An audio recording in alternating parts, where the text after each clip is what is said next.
Mga kasama, dahan-dahan na po tayong tutulak. Dahan-dahan lang po, ha? Sige po.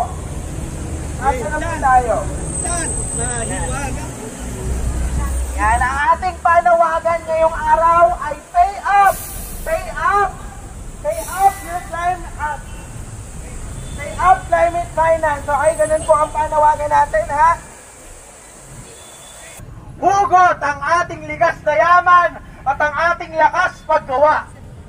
Ano pong nangyayari sa mga bansa na ito na patuloy na kinakamkam ang likas na yaman ng Global South at patuloy na pinupulot ang ating bansa at kinakain ang kanilang allocation, lagpas pa sa kanilang allocation, sa kanilang carbon budget. Mga kasama, ang krisis ng klima ngayon